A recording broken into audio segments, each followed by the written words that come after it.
This is day 6 of my journey without alcohol, sober life.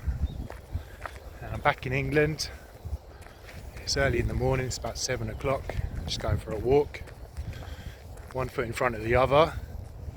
And I'm feeling good, still feeling motivated.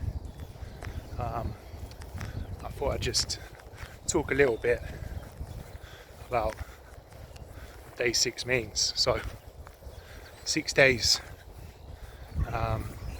6 days without a drink doesn't sound a lot to most people.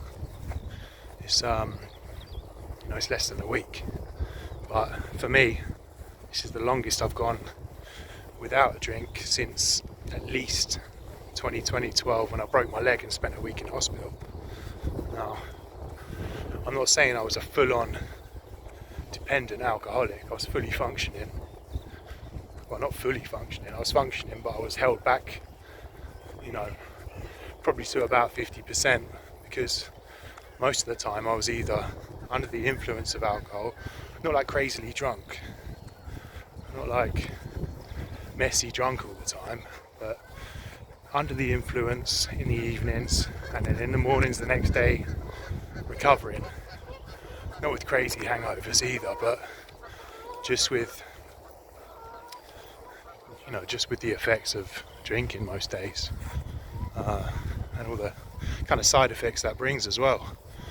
So yeah, 6 days for me is a big thing, and I was thinking about maybe talking a little bit about the journey of alcohol, how I started stepping down the stairs towards becoming an alcoholic. And I was pretty close, I would say, to being reliant on alcohol, physically. Looking back now, even after 6 days. So alcohol was always a big thing.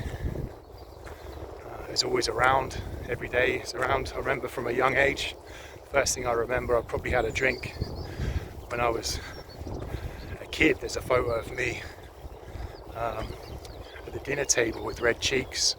I think I had like a real bad cold and a cough, and my dad just gave me a little thimble of whiskey, oh, that'll sort you out, lad. And obviously I don't remember it, I've seen the photo. The next time I remember, I was probably, maybe 10 or 11, and I found my mum's wine bottle in the cupboard. She wasn't around at the time, so I started downing this wine.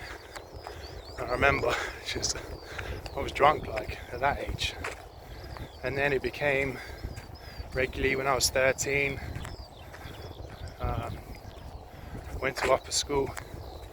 We'd meet up everyone would meet up every Friday night and start drinking. It's just what everyone done, but not just drinking, it was binge drinking, And then I played rugby, and that was another thing. After the rugby game, we'd drink. Again, binge drinking, challenges and all that sort of stuff. And then it just become a thing. Football was on, get a few beers. Go out with your mates, have a few beers. Go for a meal, have a few beers.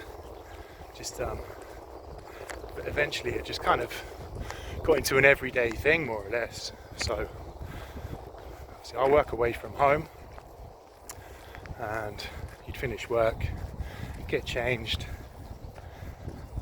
go for a couple of beers, have something to eat, maybe have a couple more beers. Then it progressed to get home from work, buy a few cans, sit in the hotel room, have a few cans, just watching crap on the telly, get a shower, go for something to eat, have another beer, go back to the room, maybe have a few more cans.